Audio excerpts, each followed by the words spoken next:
যারা চাইনিজ খেতে ভালোবাসেন আজকের রেসিপি তাদের জন্য। হ্যালো ফ্রেন্ডস, মুনস কুকিংয়ে আপনাকে স্বাগত। আজ বানাচ্ছি চিলি চিকেন।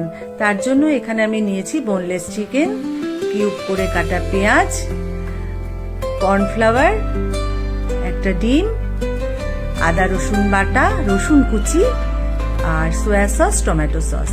চিকেনকে আমি প্রথমে ম্যারিনেট করে নেব।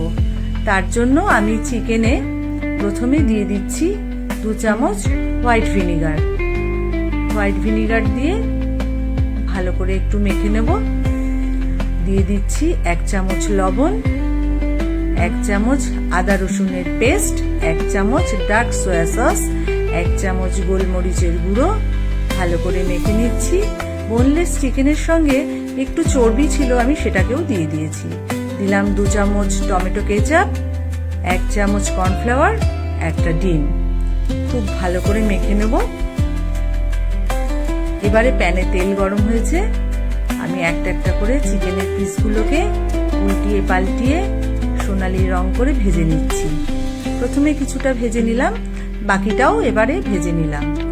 এক এক করে তুলে নিচ্ছি। সব ভাজা হয়ে গেছে, মোটামুটি 80% হয়েই গেছে সেদ্ধ।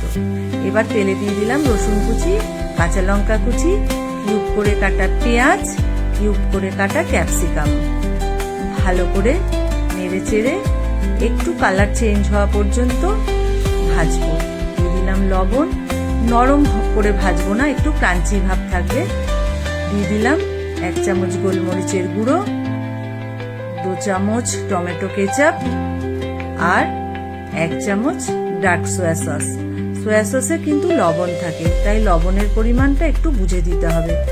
ম্যারিনেটের সময়ও দেয়া হয়েছিল সয়া সস, আর এখনো দিলাম। আর দিলাম 1 চামচ হোয়াইট ভিনিগার। এবার ভেজে রাখা চিকেনগুলো দিয়ে খুব ভালো করে মিশিয়ে নেব। নেড়ে চেড়ে ভালো করে মিশিয়ে নেবার পর এবার দিয়ে দিচ্ছি 1 চামচ কর্নফ্লাওয়ার জলে গুলে। সামান্য গ্রেভি রাখবো। এই চিলি চিকেন কিন্তু খুব কম সময়ে হয়ে যায়, খুব টেস্টি।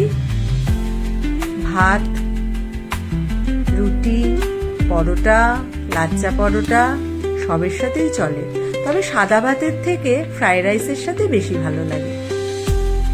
পরিবেশনের জন্য তৈরি চিলি চিকেন। উপর থেকে কিছুটা রোস্টেড তিল ছড়িয়ে দিয়েছি টেস্টের জন্য। কেমন লাগলো রেসিপি অবশ্যই জানাবেন।